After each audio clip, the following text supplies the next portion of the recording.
Last year, some of you who were here, he spoke about frontier opportunities. So we want to hear if those frontier opportunities are still there. Bless you, sir.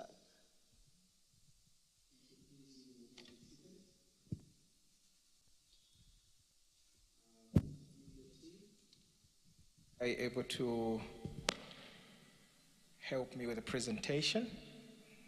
Whilst they do that, I want to just acknowledge the leadership of the house, Bishop in absentia, the elders of the church. I acknowledge Elder Mwale, who is leading us this afternoon, and the fellow speakers who have gone before me and who will be coming after me. I want to be able to follow up on what I was speaking about last year, to be able to do a bit of a recap, and then to be able to highlight a few very critical opportunities that we as Christians need to be able to take advantage of, so that we can possess the land and we can be able to expand the kingdom in all directions of this country. Media, you give me a sign as you manage to pick up that. But just to give a bit of a background, acknowledge Mr. Chiuye, a dear friend and brother. Last year, I covered a topic called positioning yourself to take advantage of frontier opportunities. I'll probably call this part 2 of that presentation. Lots of material to go through, but I'll try and run through it as quickly as possible. And I want to make it as practical as possible so that we can be able to follow. I talked about 4 case studies of locations in this country which were happening. At that particular point, some of them didn't make a lot of sense to a number of us.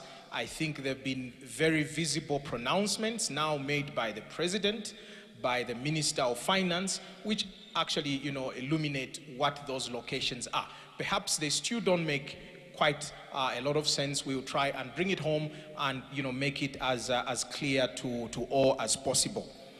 The first location that I covered last year was Kazungula. Kazungula presents one gateway. It is the gateway of 4 countries, the border point of Zambia, Botswana, Namibia, Zimbabwe. There is now a bridge that has been built on Kazungula, on the Zambezi River, which is the Kazungula Bridge. That bridge provides for the interconnectivity of Southern Africa. You can be able to travel from South Africa through into Zambia. You can be able to go to Congo without some of the challenges that we had in that particular part of the country. Before that, there was a ferry. Why is that particular location very critical? I'll try and be as practical as possible. All protocols observed. What we want is to be able to ensure that we are market intelligent and are able to start to position. If you have an opportunity to participate in these particular locations, you must be able to seize the moment. Kazungula is a major gateway for trade and being the meeting point of 4 countries, perhaps the only place on the continent, actually in the world where 4 countries are meeting. It presents 3 or so opportunities. First is trade. The next is tourism. And then, of course, what follows on from there are human occupational, opportunities that are there. Kazungula now has a bridge that essentially ensures that we would have very quick movement of goods and services. If you look at the opportunity, the greatest part of the opportunity actually lies on the Zambian side. If you've been to Kasane, you will notice that Kasane is a fairly well-developed town on the Botswanan end. Vic Falls as well, comparatively to Zimbabwe, but Vic Falls and Livingstone are fairly very far from the Kazungula bridge that I'm talking about. Kazungula is relatively undeveloped, even as we talk now. Most of the traffic is being captured by Botswana. Botswana is taking advantage of that because they have the infrastructure that is required for hospitality, they have the infrastructure that is required for logistics and warehousing. Whereas in Kazungula, we have yet to develop that type of first grade assets. And therefore, for those who are looking at opportunities within the property world, logistics world, and I would even say, things like fuel stations, there is still quite a bit of opportunity that lies in Kazungula. Actually, the opening of the bridge has created a quicker velocity of movement such that money is leaving Zambia much more faster than it was before. Before, you would find a 3-kilometer queue, people would be stranded on the Zambian side, they would be spending in Zambia, they would be sleeping perhaps in Zambia, and so on. Truckers are passing through very quickly. And most of, the holding is actually happening on the Botswanan side. That is a lost opportunity that we need to be able to think through. And when it comes to this particular issue, you have to look at how well we build our borders as Zambia. I have seen a couple of our borders, and it is a common, I think for me, position that most of our borders tend to be slightly on the substandard as compared to the opposite side. Whether that is, Livingstone, Victoria Falls, whether that is Nakonde, I forget the town on the other side, either Tunduma and so on. If you think of all of these places, the most undeveloped part is actually Zambia. You could look, down in a bit of despair, but for me as a business person, that actually is a begging opportunity, a huge begging opportunity. I'll talk of another border town, one of the most important border towns that is emerging now, Kipushi. If you do a Google Earth image view of Kipushi, you will only see trees and vegetation and patchlands on the Zambian side. You will see a city on the other side, which is Lubumbashi, 30 kilometers on the other side. You will see Kipushi, which is on the Congo side, which is also a fairly well-developed town. In fact, the tarmac ends at the border point. The tarmac is on the Congolese side. The power lines were on the Congolese side. Now we also have power on the Zambian side. So these are opportunities. These are practically $1 million, perhaps $1 billion corridors, without a doubt. And I'll illustrate as we go. So Kazungula is one of those symptomatic of our border, problems, which is we don't develop them to be able to hold, trade and commerce. They almost appear as if they're just a transit point. A border point is not a transit point. And we need to do better as a country. I assume some are policy people. So one of those that I have always speculated is why our border points have got an open door policy to them, where you can find all kinds of entities, including entities that are owned by foreign players. In most countries, you will find that the border point is normally restricted to citizens or citizen-owned companies for many reasons. One, security strategic reasons. Two, those are areas within which you can be able to ensure that participation of citizens is without competition. And so we need to rethink whether it is conducive for us to be able to continue having our border points as open door places. I think that there is room to be able to think through and create a buffer zone within which a certain kilometers should only be occupied by citizen-owned companies, whether these are, cargo clearing companies and so on. If that policy opportunity comes and you have positioned yourself well, you will be sought after. There are certain markets where demand is always chasing supply. Supply is in critical shortage. So Kazungula right now on the Zambian side is in that particular position. It will not be that way forever, because if we fail to be able to develop Kazungula, you can be sure that Kasani will continue to expand and to become competitive. When you are a second mover, you move with very serious limitations. One of those is that whoever was the first mover has captured the entire opportunities that were there and perhaps has signed very long-term contracts to be able to have warehousing, to be able to have logistics hubs, and so on. And so the need for us to be able to move on our border points very quickly is important. The opportunity there is massive. One, cargo clearing. For those of you who worked in ZRA at some point, you need to be able to think of a strategy how you can provide for cargo clearing, customs clearing as it were, to be able to take those certifications because they are valuable at this particular point in time.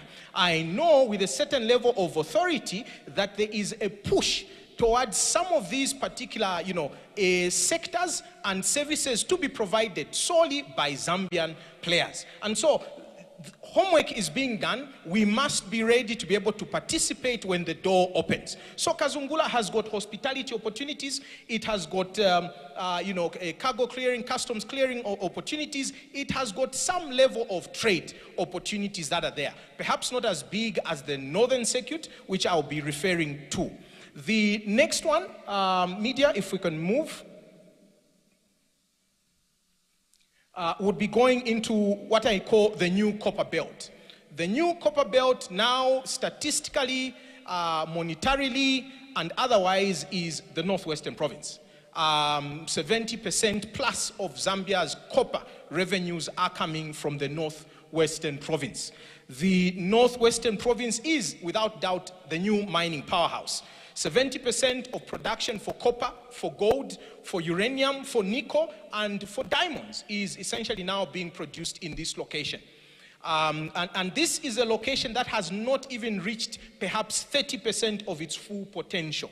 But you have more than 500 metric tons of copper being produced in this location. FQM Trident mines, which include, Sentinel, the copper mine in Kalumbila, Enterprise, the Africa's biggest nickel mine, which is also in Kalumbila, Barrick Lumwana, a copper mine also producing other base metals, are all within this district called Kalumbila. I think there was an announcement also that Anglo American is taking a major stake in Ark Minerals Zambia. Ark Minerals Zambia is maybe about 100 kilometers from Kalumbila, at a place called Calabar Mine. That will add more to the copper producing and the gold producing, capacities of this particular region. This particular region presents significant opportunities that we as Christians must be able to see. We must be as innocent as doves, but exactly as serpents. We must be swift to be able to see an opportunity, including an opportunity to be able to plant churches in these particular locations. I made one bold statement at some point that I would not be surprised in a 5 to 10 year period if Bread of Life Kalumbila will perhaps be one of the biggest churches in this country, all things being equal, for many reasons. The population is going that direction. The income or wallet is actually facing that particular direction. Right now, there is a critical shortage of everything, which means there's a huge pool that location is beginning to pull. I will talk briefly about a few of those. If you look at the production capacity of the mines that are in that location, I've mentioned 2 for FQM, 1 for Barrick Lumwana. Anglo America is on the way, all issues being resolved. You also have within the neighboring region of DRC, 30 kilometers from a place called Kambimba, Ivanhoe Kamau Kakula mine. 1.2 metric tons of copper production. That is the entire capacity of Zambia's production of copper, plus an additional 50% of what we produce in that one region, 30 kilometers from ourselves. In addition to that, we're already talking of 500 metric tons of copper that is produced by almost 3 mines in that location already. We have not yet added Anglo American mine to the equation. We haven't also added Kasenseli gold mine into the equation. That will give you, without doubt, very soon a capacity of more than 2 million metric tons of copper. We're not counting gold, we're not counting cobalt, we're not counting uranium, we're not counting diamonds. This location, without doubt, is one of the most sought after locations. If you try to book a flight into Kalumbila, unless you have planned it well, you will not be on that flight. If you try to drive to Kalumbila without making accommodation preparations in advance, at least a week in advance, you will either sleep in your car or you will be accommodated by a good Samaritan. It is just as plain as that. This is a region where the hospitality assets are ranging within 90 to 100% occupancy capacity. And I know, having run hotels and also running them now, that when you have capacity, occupancy capacity at about 70% as a hotelier, average for the year, it is a brilliant, lovely year for you. These regions are talking of 100% occupancy for lodges and hotels that are located right. It is always about location, location. And so there we must also be very wise in how we locate property. Most of us are investing in some form of property. It is important that you know what are called the spine, arteries of a location. The main highways are where you must be able to put your assets. And in these particular locations, if you put your assets right, you can be sure of one thing. You will never be able to satisfy the demand that is there, at least for the foreseeable. And that is something that is in a lot of economic papers. If you Google, papers that have been done by Professor Oliver Sasa, he has done an economic study of the impact of First Quantum Minerals, activities within Zambia. There is a critical shortage of housing that is running into thousands of units. Thousands of units, despite these mines building hundreds of units every single year. Right now, I know that FQM, as an example, is trying to do at least about 900 houses within something like a 12-month period. 200 are already in some form of foundation or level of construction. That is a drop in the ocean. So, therefore, we have an opportunity for us to be able to look at investing. For those who come in from those locations, even better. You have a first advantage that you have. Never forget your village. The opportunities now are in the countryside. Frontier opportunities are opportunities that are where most people have not yet gone. I think there used to be a movie called Star Trek or something like that. When we were growing up, it always invoked the dreams of going to see stars and galaxies beyond ourselves. Frontier opportunities are just exactly that. When you look at history, most of the biggest billionaires have made it by pursuing frontier opportunities. Whether that is Facebook, that was a frontier opportunity. It existed not before. Someone thought, how can we create a way in which people can be able to chat? Now, we have frontier opportunities within our backyard. One of the things that we need to be able to deal with is to be able to deal with the phobia to travel. I have friends who have asked me what it is that I do in Kalumbila instead of doing it here in Lusaka. And I've always wondered if our neighbors and friends who have traveled thousands of kilometers from their home bases and have established here in Lusaka, what is so difficult for you and I to be able to get to a location where by bus you can be able to get there within 7 hours, where by flight you can be able to get there within 1 hour. So you need to be able to open your opportunity when you have some sums of money in your hand. Let your money be able to chase the highest return there is possible. And some of these locations present exactly that, without doubt. We have operations there, and we can testify to God's goodness in that particular location. So you also have within that particular location what I call procurement spent by these entities that is ranging upwards of $500 million. Every single year, these entities are spending at least $500 million in procurement spent. Yes, some of it is imported materials, but a good chunk of it remains goods and services that are procured from within the Republic. And I think I have it on good measure that, the position of government is that many Zambians must participate in the procurement, value chains of these particular entities. Such that we should actually be expecting for opportunities to be going begging. If they are going begging, they will not go begging forever. They will be captured. unless we are as shrewd, as serpents, we will miss those opportunities. There are people who are expanding within those territories, and we need to be able to jump in and be part of those. If you go to the next slide, if we can keep the slides up. Kalumbila, to be very specific, now has got Africa's largest nickel mine, which was commissioned sometime in July by the president. A housing need created by this nickel mine that is in excess of 700 housing units and growing. That is only FQM staff alone, excludes contractors.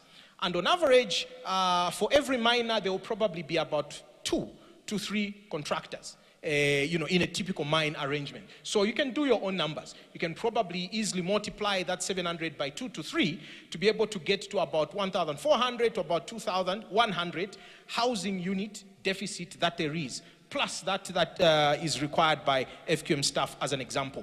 Now has been gazetted as a multi-facility economic zone. The map that you are seeing in front of you is not too clear, but there is actually now an economic zone within that particular location. That gives an opportunity for anyone who has an export-oriented business to be able to situate your business in the MFA zone. That gives you significant, tax incentives. It makes your production less costlier than one who is not situated in that particular zone. These are opportunities that are begging to be attended to. We must be aware of them. We must take advantage of them. We must be curious to find out why the planes have been landing in Kalumbila for every other official opening of something. The nickel mine, the M-phase has now been launched, and you will see more announcements coming out of this particular location. Already it houses 3 big mines. We know that there will be a 4th, and we know that not too far from now, there will be a 5th, about 150 kilometers, which is Kasensele Gold. And so we must take advantage. It has the longest airport runway, longer than the old Ndola airport. I think that was Simon Mwansa, Kapwepwe. This airport is ready to be able to land any commercial plane.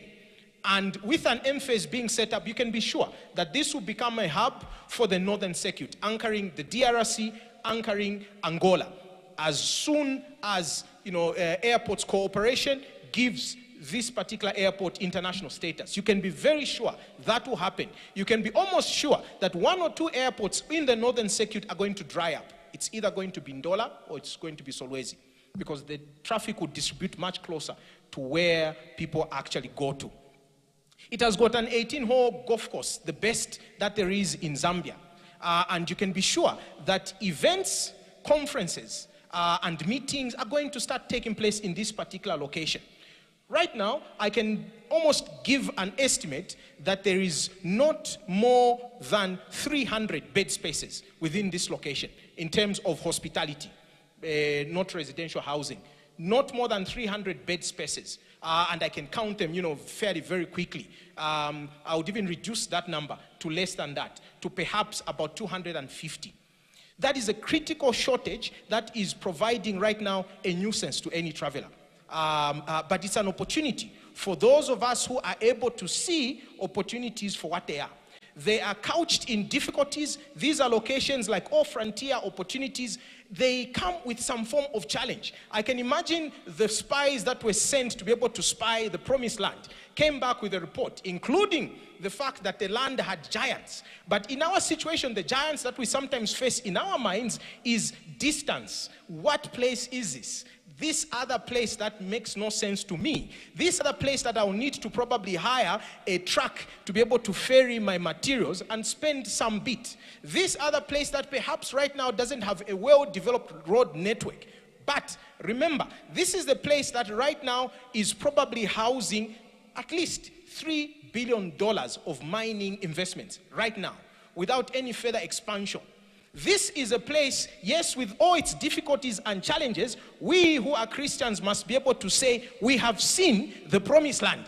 It has got milk and honey, and we want to be able to partake and possess that promised land. Yes, it comes with challenges, but challenges for us who are believers are just the other side of action, faith that we require to be able to move. More often than not, an opportunity only unveils itself when you step into the water. When you step into the water. And I can say without, a shadow of doubt, you will be praying for God to expand you. God will be pointing you perhaps into one of these directions. And it comes with what appears to be challenges. But the moment you make the decision to move, you will find the door opens. A plot becomes available.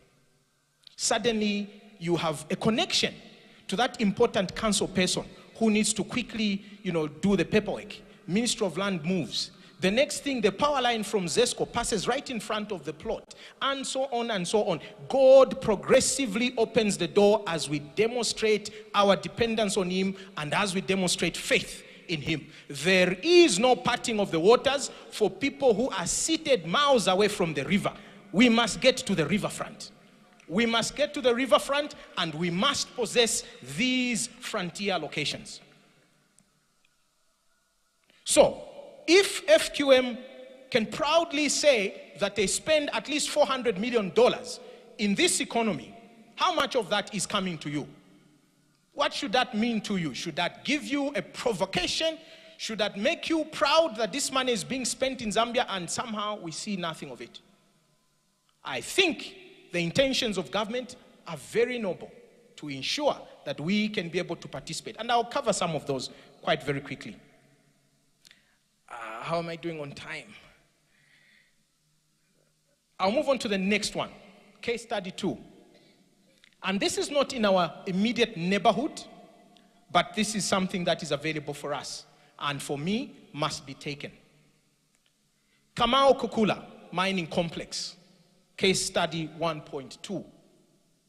Ivanhoe Kamao Kukula DRC mine is going to be a 1.2 metric ton copper production at full developments.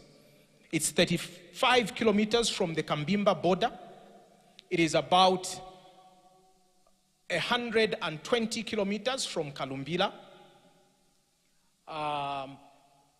The red line you are seeing in the diagram, the pin dot I've put right at the top there, is where the Ivanhoe Kamao Kukula mining complex is.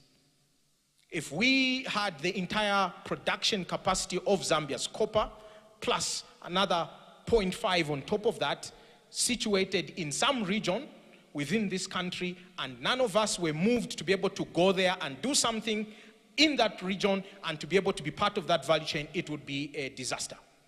We have it in the border regions, and the opportunity that we have is that almost everything that the DRC requires, to some extent, passes through Zambia. I know that Angola is pulling a lot of rail line that is going through Lualaba, and they are almost, there. Another 50 kilometers and perhaps they would have connected.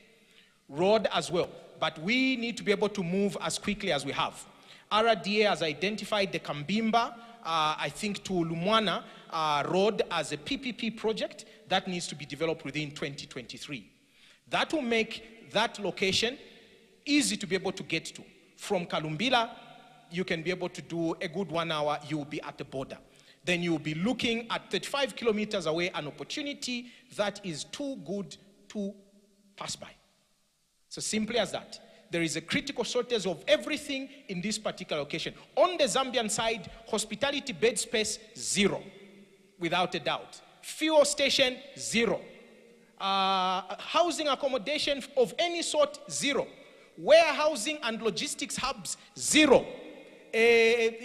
Border infrastructure, including housing for ZRA people, is probably negligible. It is there, but it is probably negligible.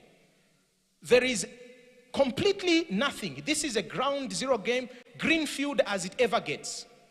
And the people who are going to be able to make a move to be able to get into these locations are going to be able to be rewarded, without a doubt. It has been pronounced by the president in his speeches. It has been pronounced by the Minister of Finance. If you actually look in his description of the economy and projects that are coming up, Kambimba, Kolwezi Road is on the drawing board. The opportunity for Kamau Kakula in terms of its procurement spend is probably going to be more than $500 million. That the Zambian mines that are so far doing 500 metric tons of copper are providing into the value chain, 3 mines. Let's guess that it will be somewhere in the range of about $1 billion, maybe actually more, perhaps about $1.5 billion of procurement spend every single year. Even if you are aiming for 0.01%, that is a good ambition in this particular location. It is better to invest my effort in this particular location than to be able to put it in a market that is fairly saturated. You will see some of your investments in Lusaka going begging because Lusaka has got a good amount of supply. It is actually easy to enter this market. So the frontier market presents 2 things: difficulty in being able to put your foot in, but that is also your advantage when you are already inside, because that becomes the difficulty for the next person who's trying to be able to establish themselves in. But then it presents the other side of pricing, which is you command the price. There are monopoly opportunities where the price is given by the supplier. This is a supplier's market. It's as simple as that.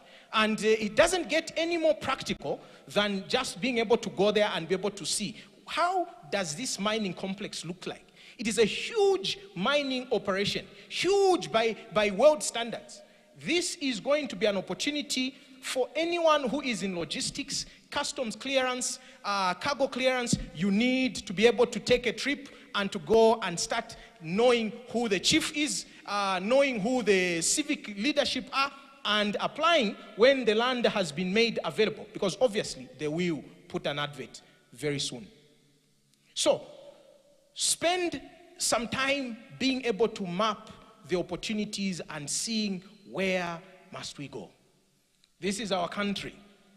Traveling phobia is as good as a demonic interference. We cannot fear to go into our villages. We cannot fear to go to the corners of our house. If you fear to go in the corners of your own house at home, then there is a problem. This is our territory. We must be able to go to its furthest corners, seek out opportunity, possess those opportunities before the alien and the foreigner does so. Otherwise, we don't know our birthrights. And we can then change the message and start talking about Esau, who gave away his birthright. There is a birthright here that we have. Opportunity looking for you. Are you looking for the opportunity? No one is going to be able to bring the spoon to the mouth and say, eat. They may, the best they can do is cook it and you smell it. If they are hospitable enough, you will see it as they are preparing it. Right now we are seeing Kamau is being prepared. It is being prepared and the company says it will be fully commissioned. It will be 1.2 metric tons of copper. What are we going to do about that? That is what is important. Forget about government policy and everything else. At the individual level, what does that mean to you and I? How do we participate in this cake if we are truly citizens and people of this soil? I leave that thought to you. Farming opportunities are multiple.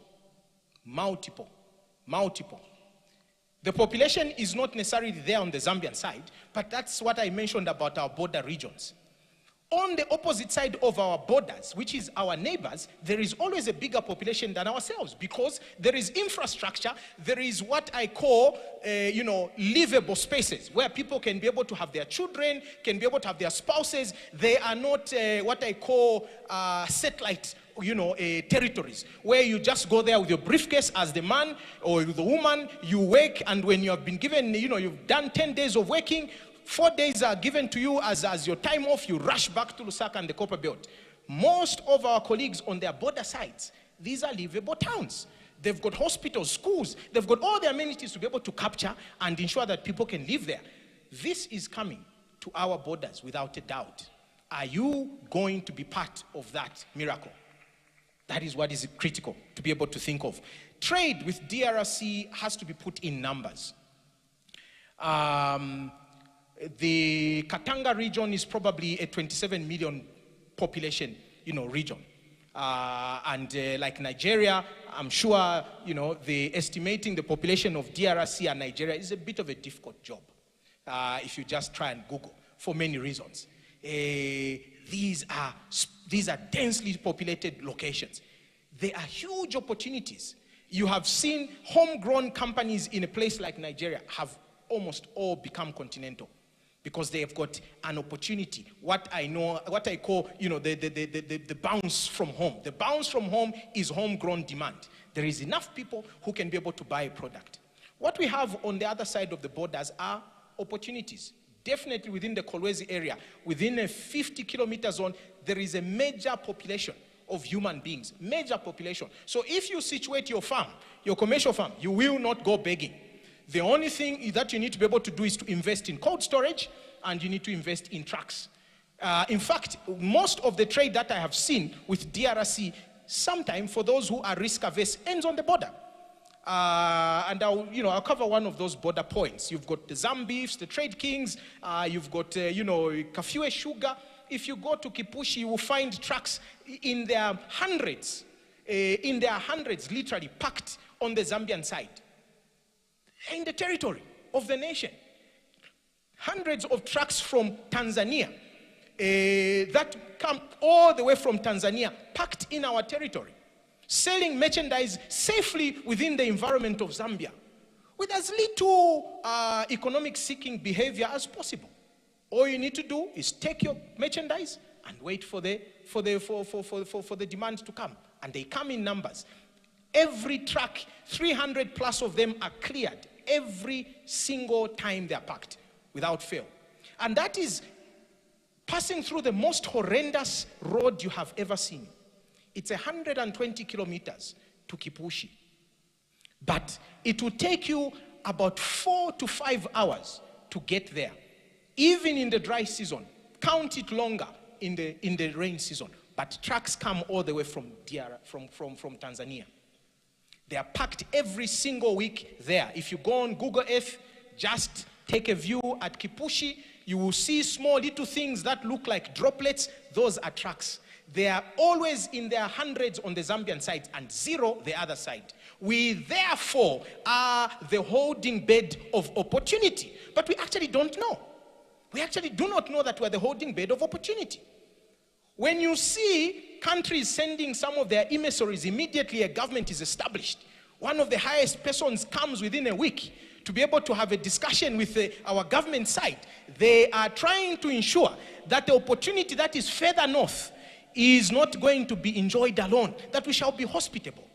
So you who sits within this well establishment with the opportunity under state to be able to acquire a title deed, to be able to go to a chief and to be able to present yourself and your case and get a piece of land, surely, how much more do we need to be told that the opportunity is there, is going begging? So I am here to provoke you, to take you beyond the thinking of Lusaka. Those flats in Kablonga, they are good. But are they giving you the best return? The flats in Kabwata, they are good, but they're giving you the best return. If I was to do my own analysis, within the last 10 years, the most millionaires in dollar terms that have been produced, I can hazard a guess, have come out of the Northwest. And I can give you a few names. If you go on Power Tools, that's one of the names.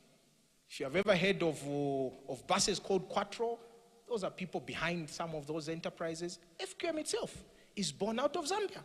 They proudly say so. Bwana mine, then Kansanshi, then the 2 Trident mines that they have. This trajectory is not going to stop anytime soon. You would have to have a miracle to be able to oppose the force of economics to create dollar millionaires in that location at a faster rate than they are being created here in Lusaka. It's just not possible by many stretches, and I am an economist. So, the next one if we're able to move forward, is the known story of Kasanseli. Kasanseli is perhaps one of the most spectacular, arguably one of the most exciting gold reef discoveries in Africa, if not the world. One day, some young kids were playing around in the bush. They stumbled upon 3.5 kg of something that was shiny. They picked it up, went with it home, and they asked one or two people what this was. No one knew it. The neighbor said, let me go and have a look at it. It went into the next house. Next house, that piece of boulder was passing from house to house. Until perhaps about a month passed, this 3.5 kg of unknown anything, someone using technology got a photo of it, sent it to Lusaka, and the person in Lusaka said, you need to come right now. You need to come right now. Because someone knew what it was. Are you that ignorant person who doesn't know that you are sitting in a country full of milk and honey, and other people see what you have and they don't even tell you that you need to come right now? They just keep quiet and they keep telling you, you're doing well, get on with it. Hopefully not. And so the story was that there was a discovery of gold literally at the surface. El Dorado, there used to be a movie when we were growing up, a cartoon. El Dorado seemed to have been a city of gold.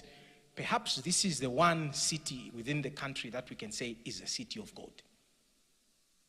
Perhaps in that location, when you throw a stone, it will probably land on gold. Exploration has not been fully done, so I'm allowed to speculate. Exploration has not been fully done. Exploration has not been disclosed. We have no idea what is the extent of the gold that was there, but we know it was found on the surface.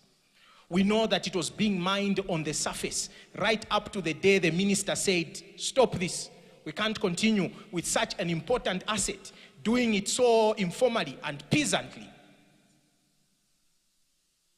That now is a train that has started to move.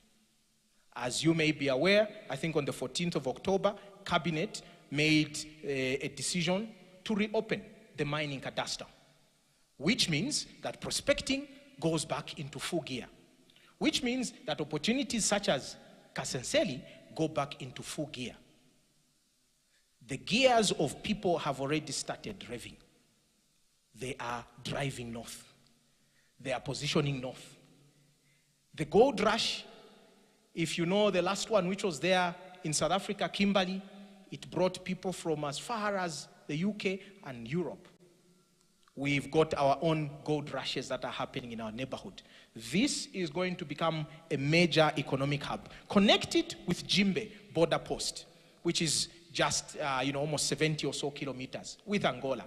The pipeline has been mentioned in the news. The president has been to Angola, specifically trying to get us Angolan crude oil and the pipeline moving. All of these are opportunities in their mega millions that are going begging. If there is a good time to be able to quit a full-time job, it's now. I once told my wife, and at one point I didn't know how some of these prophecies come to haunt you, but my wife, who's just traveled today, would bear witness. I mentioned that I would not work for anyone beyond 45 years. At 43 years, it became impossible for me to continue working for someone. It was time for me to jump. I've been in this game for a year plus now, so I'm 44. And I can assure you that yes, the challenge of an entrepreneur is that you don't have a guaranteed check. No one cuts it for you. If you're just swinging on your chair, playing video games, your check will come when you work for someone. When you are like me, no one cuts the check for you. You cut it yourself. You can do all the work and forget to invoice the client. Yes, you have done everything, but you will not get paid. You have to remember to press send the invoice in order for you to get paid. But I can assure you, even with those hardship, I can say without doubt, it is beautiful to work for myself. Because what we make is ours. And like, you know, the Bible says in Joshua, Lord, give me this mountain. There are mountains that we are seeing, mountains of opportunities. We need to be able to seize them. The limitations of working for someone are that the mountain is never yours.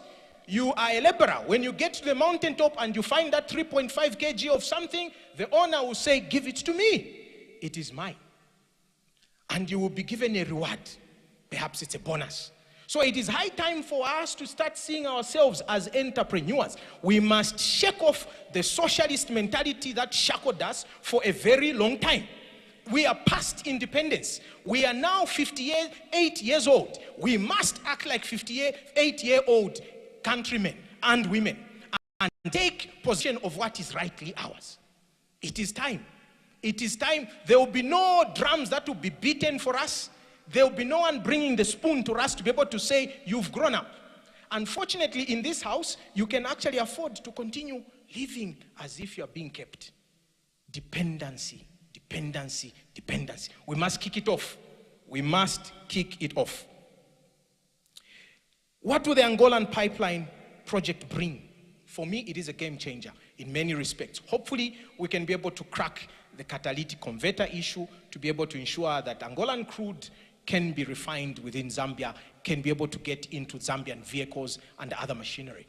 I am not an engineer, but the only thing I can be able to say, engineers, there's an opportunity here, you are taking too long. Help us. We need to be able to move.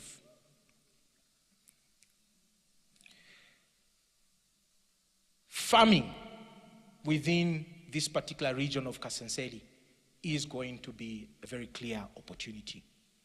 The Minister of Finance in his budget for 2023 has given incentives. We must be able to go in. We must be able to go in. I have been able to explore customary land, getting it onto title. It is not an impossible journey. And so sometimes when you're looking for a bigger piece of land that you can't get it from the state, be a citizen. Go and see your chiefs. Go and present your case. Perhaps they would be able to accommodate you at a much bigger scale than the state can. Position your assets in these locations and see what the Lord does when you move that step of faith forward. He will part the waters. He will part the waters without a doubt. I'll move it on very quickly, and here I'll be very rapid. The Jimbe, Mwinilunga, Kalumbila, Tarmac Road is on the cards. So traveling to these locations will no longer be as nightmare as it is. It is just going to be one nice long journey. Make a stop. See the countryside in Ndola, Kitwe. Continue your journey and go and possess the land.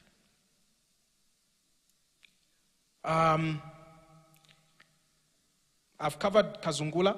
Let me cover Batoka, if you can. Batoka right now is a project that is yet to take place, but it will be a 2,400 megawatt hydropower station at full development. Half of that will be for Zambia. The other half is going to be for Zimbabwe. This is going to be in excess of $1.6 billion project. That already speaks of procurement demand. You must be able to see something of yourself in this project, from a consultancy point of view, from a service point of view, from landed asset requirements. Without a doubt, a new town will emerge in Batoka. It is impossible for $1.6 billion to be built and put somewhere in the middle of nowhere, and there will be no habitation to be able to maintain a $1.6 billion asset. There will be a town that will emerge. And I have it on good record, having interacted with the Royal Highnesses in that area. There will be a town that will emerge. When those plots are being announced, and you have to think between Mungule, Nyukasama where I live, Chongwe, Kalumbira, Kipushi, Batoka, hopefully some of these will become easier to understand and make decisions on. Money has got a value. The value of one kwacha here is not the same as it is elsewhere. In other places, that one kwacha has got a higher propensity to do greater things. And so you need to be able to ensure that you punish yourself to understand where can I get the best returns. I'll move it on and skip Livingstone. Suffice to say that still a sleeping giant by many degrees. Still a sleeping giant. Lots of opportunities there too. I'll move on to my last pieces. I'm calling them emerging needs that are coming up, that we have seen pronounced, by public officials and so on. If you could go to, it could be number 20, emerging needs. The first one is within the space of mass. Mass is, meetings, conferences, events. The president and the government, including Minister of Tourism, have spoken very critically that they want Zambia to become a hub for meetings, events, conferences. Without a doubt. I think this coming week we've got a global conference that is happening at Mulungushi. You've seen them happening month in, month out. For Lusaka, which has got, the biggest, conference center, an opportunity. Again, location, location, location. It's critical for you to be able to position yourself. Livingstone, with the Mukuba project that is owned by NAPSA, is going to at least, I think, have a 1,000, seater conference facility. It will now start to attract big events. There is still room for us to be able to put bed spaces and to be able to get events into the country. But we must be deliberate at being able to bring these opportunities in the country, including having an excellent service spirit. That is critical. Having that forever Zambian, persona, which is a smile, welcoming. That must never depart, even as we compete with other countries for opportunities. Borders, again, are trade and economic zones. These are emerging needs, but they are on the flip side, they are emerging opportunities. We are lagging behind with our border infrastructure. There is absolutely not a single border that we have that is at the level of the other side. You give me one, and I'll tell you that on the other side, there are better infrastructure. Therefore, without doubt, what happens in that scenario is that the haulage businesses, the business travelers will prefer to sleep on the other side. If we can be able to improve our other side, the fuel stations will locate right in these border zones. The warehousing will want to be in our border zones. The logistics hub will want to be in our border zones. The IT companies will want to take fiber optic to our border zones. Have a look at one, border town that is just being improved. Beitbridge by Zimbabwe. You will be amazed at the infrastructure that they have put down. Beitbridge.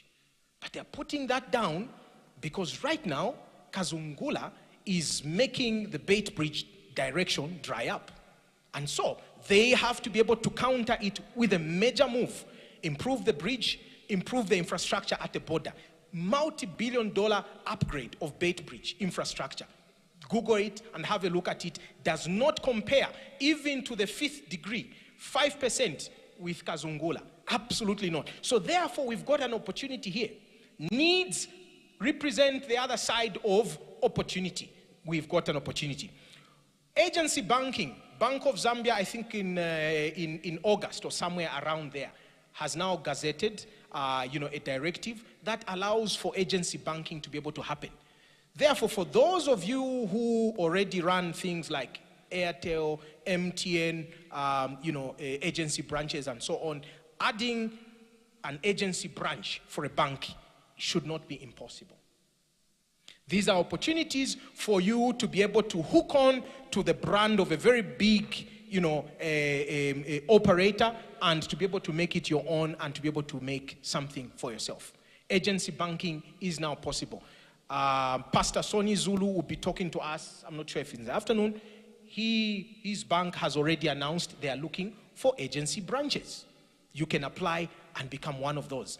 FNB is already on the market looking for that. Stanbic Bank is already on the market looking for that. So some of the locations that I have mentioned to you that look like far off, like going to the moon, Neil Armstrong, perhaps you are that Neil Armstrong who must bring an agency branch there and make it livable and leave your flag and say, we were here, and hand it over to your children, and they will say, we are here, and hand them over to their children's children until we possess the land. So agency banking is now an opportunity. Haulage, including abnormal load escorts. For those of you who are already into haulage, going the extra step to be able to give escort to abnormal load should not be impossible. For those who are engineers, you even understand it better. Why not venture into this? I wonder how much it costs to be able to escort a $40 million component that is going to a mine. Every power line along the way is being removed to allow it to be able to pass. I am hoping that sometime soon legislation will be passed that escort will only be done by Zambian companies. When it reaches the border, they must turn around and go back and allow the Zambian escort company to take over and take it to its destination. That is what it means to pass on the baton. They cannot go all the way into our bedroom and deliver the parcel. Not possible. Not even normal. It is not normal. Some things we must feel they are abnormal. Until we feel that there is an abnormality, we will not challenge and ask for why things are the way they are. If we are in this country, we must have opportunities chasing us. For those who don't want, we will pray that you will leave us to wanting those things. But we are there. We are there. So, Lusaka Multi-Facility Economic Zone in our neighborhood, a huge opportunity. It is almost sold out. I know the chief executive is a friend, is almost sold out. And for most people, they didn't see it until it was too late. And then when Zambians see it, it becomes the Kantemba syndrome. Everyone is establishing it next door, next door, next door, next door, until there is no opportunity for everyone. The market price just tanks. But like I said, location, location, location, when it comes to industries like this, the property, the landed property is important. Lusaka South Multi-Facility Economic Zone still has got the Lusaka National Park. Most people don't know that we've actually got a national park, just about 30 kilometers. For me, it is 3.5 kilometers from our home. There is a national park. There are rhinos there now. There are elephants there now. So if you are in that particular location, why not create a package that provides for, fully furnished apartments that can also deal for people who want to be able to see a rhino very quickly before they fly back to where they came from. Nairobi has got a national park that has got a holding power. People who can't afford to go all the way to Nakuru, Naivasha, and so on, they will see the big five within that national park in Nairobi. I'm sure the ones who have been given to be able to run the Lusaka National Park, I think it's game rangers, are aspiring to ensure that it will attract. So therefore, in that particular location, there is an opportunity. I look at a few more things, such as Kafue River, Siavonga, as opportunities to be able to provide weekend getaways. We are slowly getting to the point where we realize that after doing so much working, you need to be able to relax with your family. But sometimes you can't drive all the way to Livingstone. You can be able to drive 100 kilometers to Kafue River. You can be able to drive 100 and something kilometers to Siavonga and spend a weekend with your family. You can be able to create an asset. For those of you who think, those of us who go 750 kilometers to build things, hopefully 200 kilometers is doable. Down Kafue, Siavonga, Lusaka National Park. These are opportunities that we must be able to seize. Next one, and this is my last slide. Artisanal mining. 14th of October, Cabinet made a position on artisanal mining. Artisanal mining shall be left to Zambians. Right? That is a major thing. Artisanal mining shall be left to Zambians. And so when you think of these locations that I've mentioned, if you are a geologist, do you see yourself just being able to discover what this is about? Or do you see yourself being able to become a mine owner? How can we formalize the artisanal mining zones in our country? We formalize them by incorporating, by structure. We formalize them by adding finance to it, by adding legal structure to it. We formalize by having professionals coming into the fray and being able to ensure that these things are not going to be peasantly run things, but things that, yes, small, but are run smart and are connected to the main economy. So there are opportunities for those of you who are consultants to be able to help people formalize and create, commercial artisanal mines. Everywhere around this country, you will hear there is something that is happening. Rufuns are not too far from here. Gold, Serenge, manganese, and so on. There are so many things that are happening around mining in this country, but they're still peasant. With a position taken by cabinet that artisanal mining is the preserve of Zambians, we must be able to move in big. To a great extent also, mine contracting and supply services deliberately is now also being pushed to be given to Zambians to a greater degree. There is only so much that a policy maker can be able to do. They cannot be able to bring suppliers and get them to do it. That is our job. We must be able to take up these opportunities and ensure that we move into these spaces. So, I'm provoking your thoughts. Timber concession. I am aware that sometime, I think in August, they announced the names of the timber concession owners. Timber concession now is also the preserve of Zambians.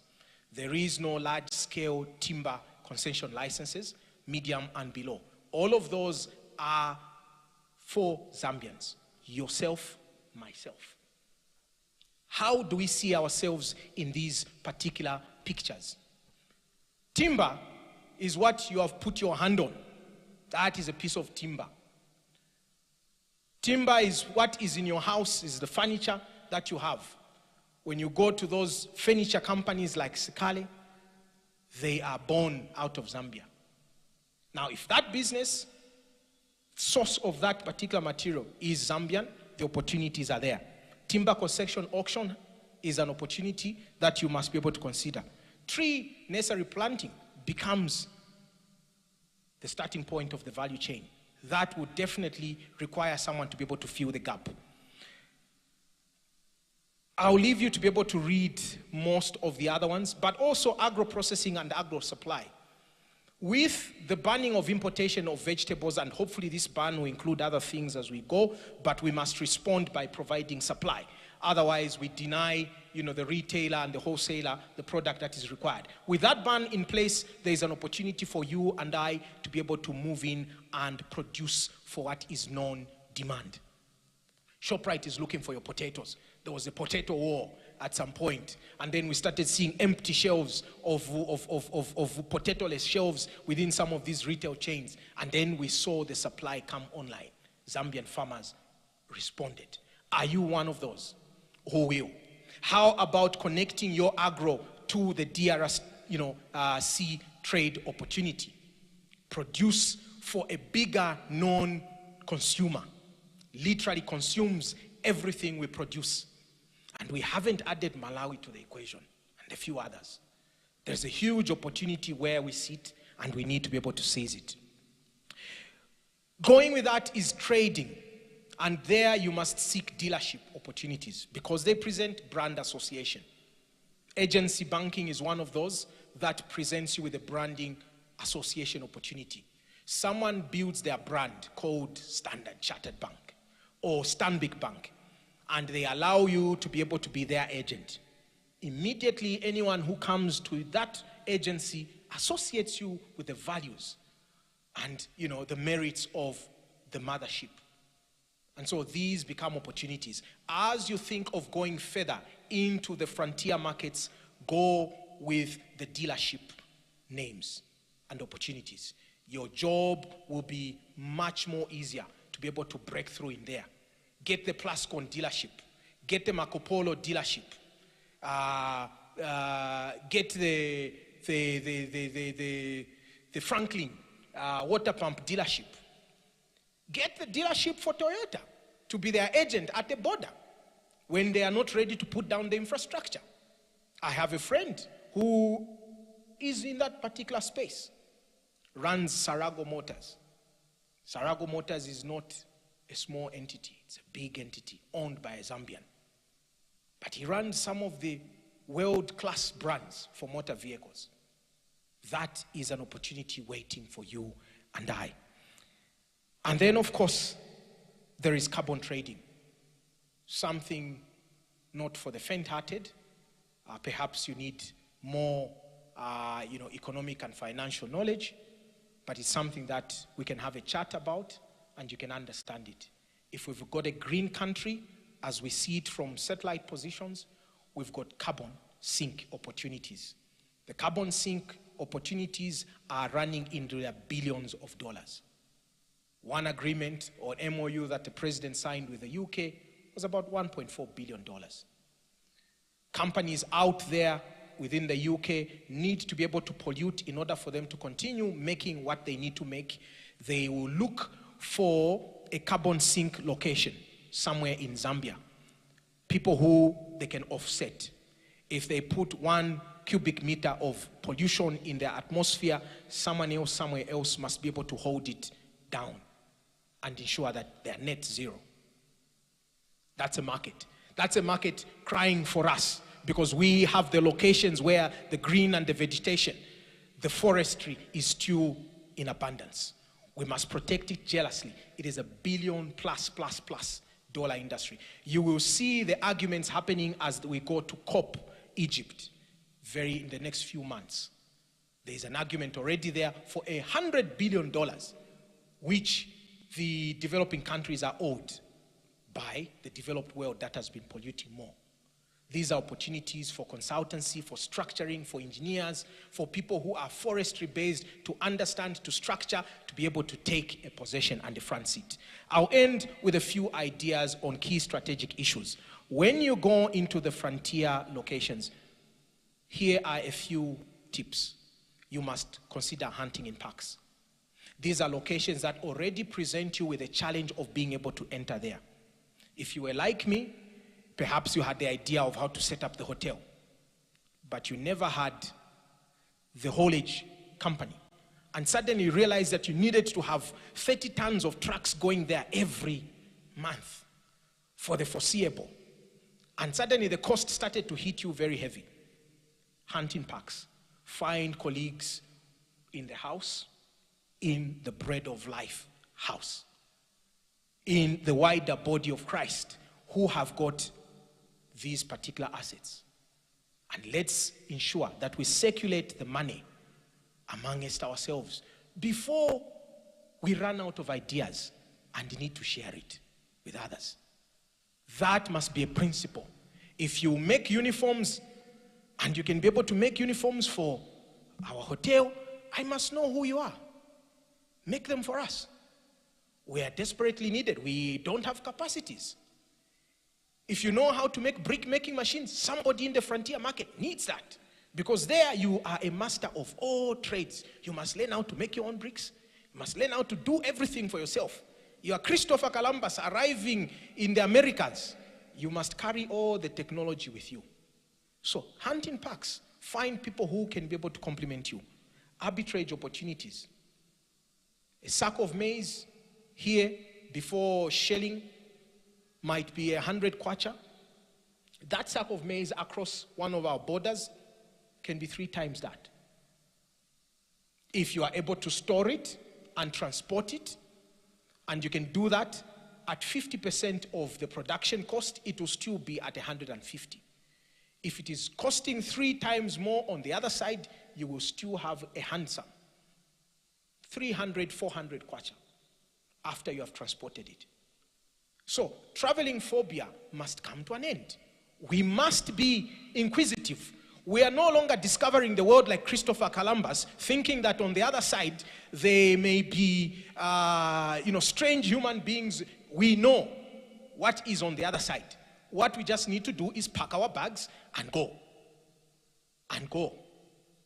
Some of us need to be able to plan when we are quitting and beginning to go into this full time. You've done a bit of a proof of concept. The concept looks like it is working. That small business is demanding more and more of your time. Perhaps it's time to jump. Thank you very much for this opportunity. Thank you.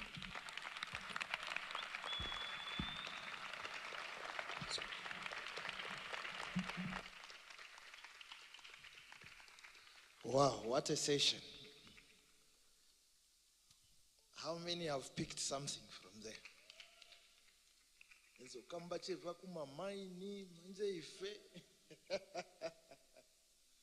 There is a lot that is out there.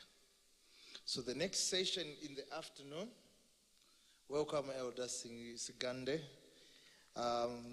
Just clap for Elder. He is going to be with us this afternoon. In the afternoon, like I said, we will go into strategies to be told how do we position, how do we do what, and bring it down home so that you can find a way to bring it down to your level and get. Because some of us don't have big faith, we have very small faith. So let's start from the small faith and move to the big faith. Isn't it? Machines are bobbing. Go and set up your bobbing arrangement out there. That's what you are being told. Hello? Yeah.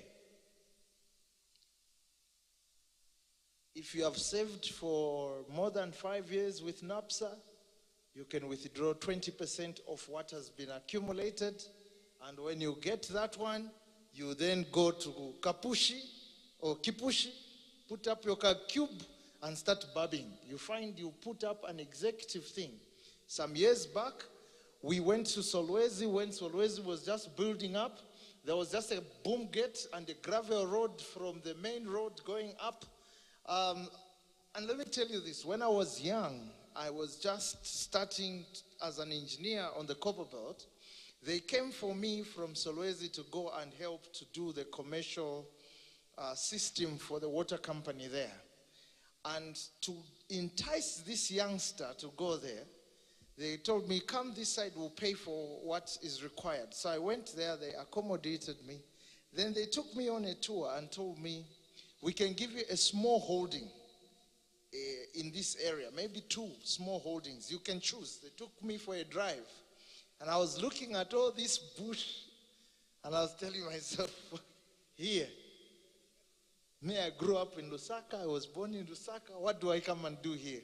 Copper Belt is the furthest, I go back to Lusaka.